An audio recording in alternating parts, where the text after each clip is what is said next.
guys, it's Christine, and I am joining you on a freezing cold winter day. It's like 5 degrees outside, and I've got a winter layout for you.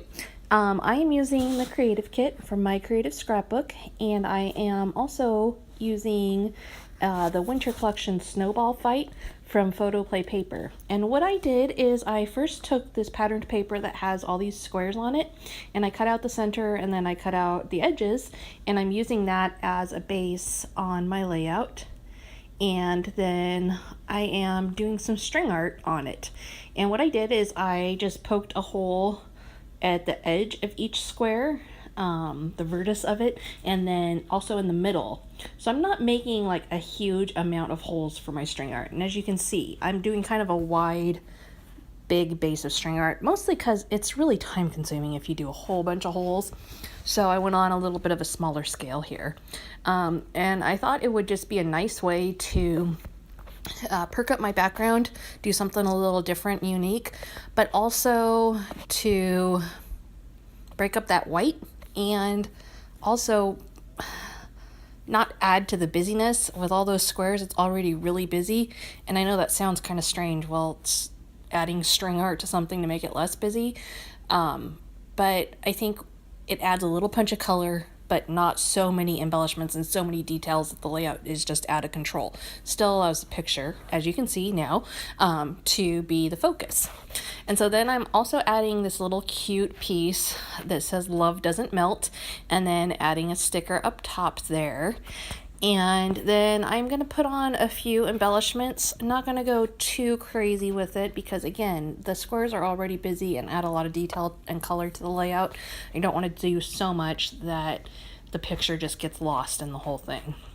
So I'm using some white snowflakes that came in the kit. I'm not sure if these are die cut or punched or what exactly, but the white, adds a little bit of texture without adding another color into the mix. And I'm using those to frame my picture. And then I'm also going to use some wood snowflakes that also came in that kit. These are kind of big, and they're all about the same size, so I didn't have a ton of variety there, but they work to add in a different texture to the layout. And I'm adding those on just with some glue dots. That makes them stick really well. And then I'm going to kind of pile them up there in that top corner, again, just to anchor that picture onto my layout without hopefully distracting from it too much. And the snowflakes that were in this package, they're the same size, but there are different patterns, so different looks to them. But as you can see, I've got several different patterns already on there, and they are similar, very similar in size, about the size of a quarter. And then I'm also going to use some buttons and use some of the colors that coordinate well with that. And then those ones are actually regular traditional buttons, but I'm also going to use some button stickers that are flat. And those ones actually came as part of the Photoplay paper collection. So those flat sticker buttons coordinate perfectly to it. And that, again, just, another way to add in one more little piece to the whole thing without overwhelming completely.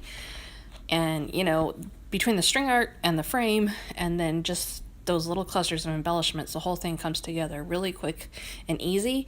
Super fast for a process video, don't you think? I was shocked when I got done with the timing how quick it went through. The last thing I decided to do is that to take off some of the white border. I decided I didn't want it to just be a strictly white border. And so I considered all my options on this. I knew I could go with a solid cardstock, or I could use one of the patterned papers from the kit. But I really didn't think the patterned papers, I thought it just was too much. They're beautiful, they're fun designs, but it was too much for the look I was going for. Added too many, it was distracting. So I ended up opting to just go with a straight craft cardstock and use that as the background. And I think that was really the best choice. Also coordinates with that wood. Thanks so much for joining me today. We'll see you next week with some new videos.